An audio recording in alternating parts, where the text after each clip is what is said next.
Hello everybody, it's me, TONIK TZW, here in the Tier 7 Premium American Destroyer, the Summers. We've got a good damage and a slightly above average base XP game here, because it didn't really work out the way I wanted it to at the start, and that's why I've called it bad position, good result, because it's not where I've played this map from before.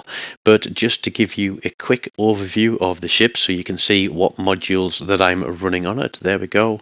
A main battery, steering gears, some concealment and torpedo reload. The Summers is a bit of a mixed bag. I'm running Mordov on it with Ben Swirsky, so we're running concealment. It's what I call a bog standard build. The only thing special we're getting off here is a reduced reload on the main guns, because those guns are quite punchy. We're here on North, it's domination, and as always I'm in a destroyer and it puts me on B cap. There are two destroyers in the game. One of them is a Loyang, which we know has sonar, and looking out there's a few cruisers as well, so we run the risk of if we get bumped, that there's a long-range sonar destroyer out there, and that could be fatal if he has cruisers that are watching what he's doing. We are located as soon as we start the game, which means pretty much we've got a destroyer opposite us on this cap, and so we're going to push in. We're going across to the right edge of this cap, because that little bit of stick out there can give you some cover from torpedoes. But as we move in, we want to try and get this spotted. We've got two ships behind us, and it would be really nice if at the start of the game guys would cover their destroyers, because what we're obviously going to do in moving towards the capture point is to try and spot the enemy destroyers, and the more damage we can put on those, or if we can kill them, then the easier it should make the rest of the game. But there we go, the Loyang is on B cap, I'm spotted, he's broadside, I'm going to go guns, he's going to do the Loyang thing because I'm in range.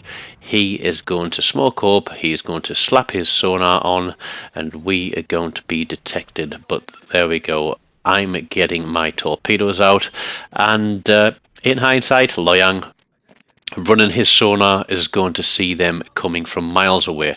But I've run straight through this little gap in the islands. The Helena is out there. Red team's Akazuki, I think it was, has just taken out our other destroyer, and that is going to be problematic. But even though he could see those coming from a mile away, the Loyang goes out for a dev strike, and I find myself in this no man's land between two capture points, and I'm thinking this is not a good place for me to be, because we're losing C cap, I'm not in B cap, which is where I need to be, and the guys on A cap aren't pushing because they've lost a destroyer. What can I do from here? And I'm looking around and thinking, well, actually, there's probably a lot that I can do from here, because I've broken through the front line. I've punched a hole in red team's defense by getting rid of that Loyang, and I was kind of hoping that the two battleships that were behind me on B might push forward into B cap and start to turn that in our favor. And I'm looking around thinking, where is the risk to me? What range am I to different ships? We've got the Helena there. We've put some torpedoes out of that battleship on the left. We've got a Strasbourg on our right. We don't want to overextend here and risk one of those ships coming forward and detecting us. As we can see, that Strasbourg is pushing in to B. And it's like, oh yeah, we need to go to the left a bit here, potentially go back around towards B cap. There we go, the Iowa takes two torpedoes and a flood. The Gneisenau is tracking over full speed. We got another rack of torpedoes available. There's the Helena, but he's turning around all over the place. So what else is in range? There's the Iowa again. He's flooding. Do we do that? And it's like there's indecisiveness here.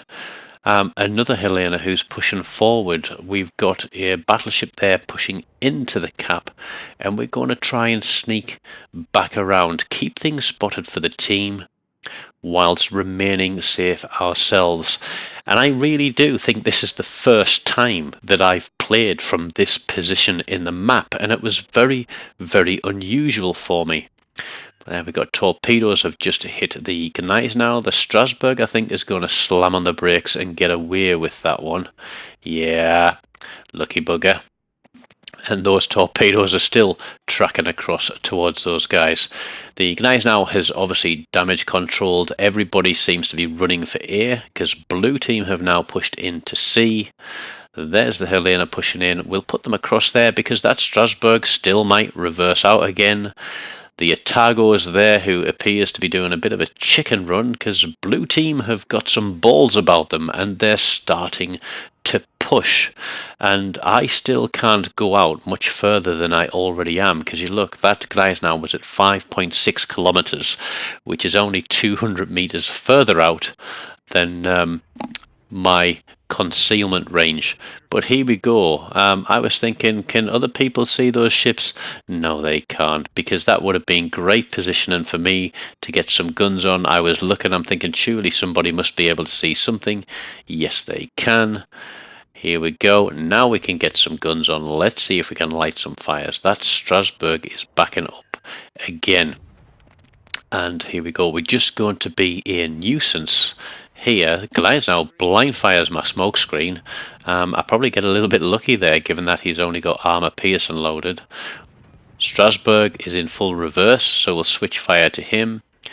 Looking at that, he's shuffling his throttle, but we'll cover that with a second spread of torpedoes. But the team are going to do too good a job here, because both these ships are going to disappear before my torpedoes get anywhere near them. We'll stay on the guns for the meantime, but there we go. The Zeton picks up the Gneiss now. So we got in a very bad position very early in the game, but in breaking that middle part of the chain in destroying the Loyang, we put, I think, a little bit of panic into red team here. So it wasn't a perfect play, but it's actually turned out very nicely. We can get shots onto that Otago. He's not going to want to stay in range of me, because I think he has just taken a fire. He's damage controlled that, and now the team is starting to push forwards. We can see where the last of red team's destroyer is. He's way out there, stuck in the middle of the gap on C cap.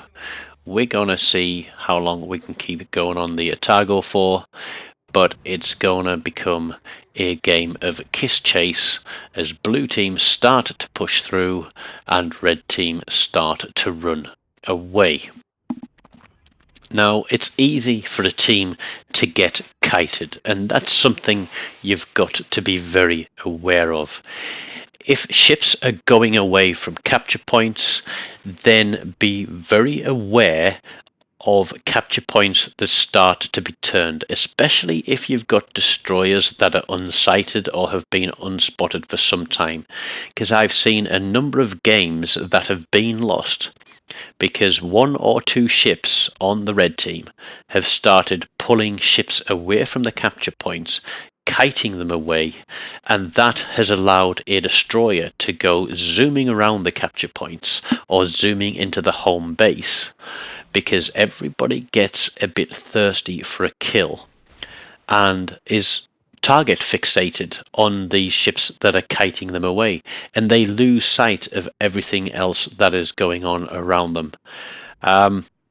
One of the best things I've ever seen as a game is a Suzuya that was kiting 3 battleships. They ignored their capture point. They sailed straight past it. They all thought that they were on for an easy kill on a Suzuya. He literally kited them all the way across the map, rotating his fire through them, and he burned down all 3 of those battleships and still had the majority of his hit points available. he was on the opposite team to me, and I GG'd him, and I said those 3 battleships deserved everything that they got. So he pulled, I think, something like 180,000 damage just off of those 3 battleships. But there we go. My torpedoes connect there. I get a high caliber and a second dev strike. We break 130,000 damage.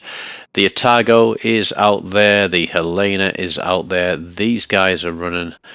I've got a smoke screen coming up, and I'm thinking, can I get a cheap kill on these guys? But the Otago is gone, so that's one of them out. So I'm the one that's furthest forward here, obviously doing the spotting for these guys.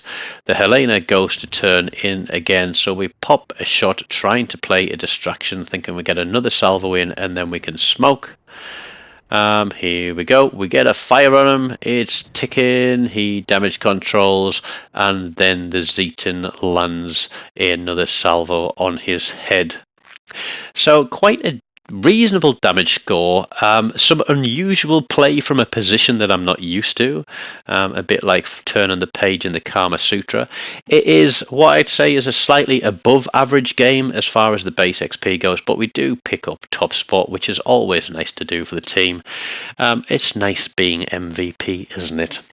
So yeah, hit that like button, and don't forget, sub to the channel if you haven't, and stick around and click one of these links and watch some more videos. So not just a pure talk through on the gameplay there, a little bit of tips, tricks and tactics in destroyer play. Take care, and I'll see you again soon.